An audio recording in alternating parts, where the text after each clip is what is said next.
Morning and welcome back to some morning wisdom. Each morning where we take a look at a proverb and we dig out some of the nuggets in there and dig out some of the wisdom. Today we are in Proverbs 2, verse 20 through 22. And this is what it says in the Passion Translation.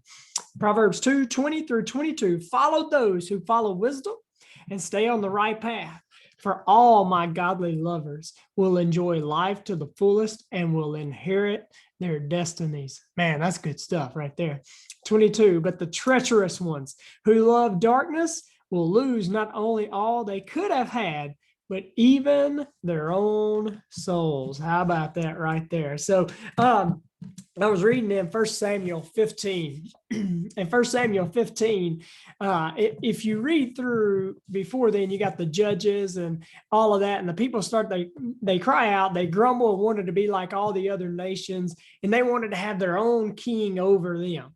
So God, he calls Samuel, and he tells Samuel to anoint Saul. And then right here, as you read in Samuel 15, 1 Samuel 15, it says, Samuel tells Saul what God has shared with him about how that what the Amalekites did to oppose Israel when they left Egypt. So God wanted him to completely destroy them and everything they had and not to spare anything. It says, don't spare anything, nothing, zilch, get it all, right? Get it all. So Saul calls the troops together and they go and defeat the Amalekites. And whenever he defeated them, this is what he did. He captures the king and he kills all the rest of the people and he destroys all the worthless and unwanted things, but he spared the best of the sheep, the goats, the cattle, and the choice animals, and he kept them as plunder. And it says that in verse 11 that God regretted making Saul king. Wow, how about that? The next morning, Samuel, he gets up, he goes to find Saul, but it's told to him that Saul had left and that he had gone up to Mount Carmel to set up a monument for himself. When Samuel meets Saul, he acts super excited and super proud. He's like, hey, I did what you said. I did the thing, right? I did what God said to do. And I carried out all the Lord instructed. Samuel calls him out about the sheep and the goats and the king. But Saul says the troops brought those out. And if you read it, it says that the troops wanted to take the booty and Saul was too afraid to say no to them. As you read, Saul, he's the king. He's afraid of the people. The people wanted to take the loot, take the booty, right? And he was too afraid to tell them no. And the Lord said, do not spare anything. He also compromised with religion because what he said was, we'll take it and we'll make it a sacrifice to the Lord. Right? He compromised. He said, you know what, we'll take this and we're going to sacrifice it to the Lord. Sacrifice is not what the Lord was after. He was after the heart of the leader and obedience. And leadership is influence. And if the leader was willing to compromise, then the people would be willing to compromise as well. The leader had to be replaced. The leader had to be replaced to the man after God's own heart. Here's what I know is that compromise is a subtle thing. It's a small thing. It settles with good enough instead of all in and all the way.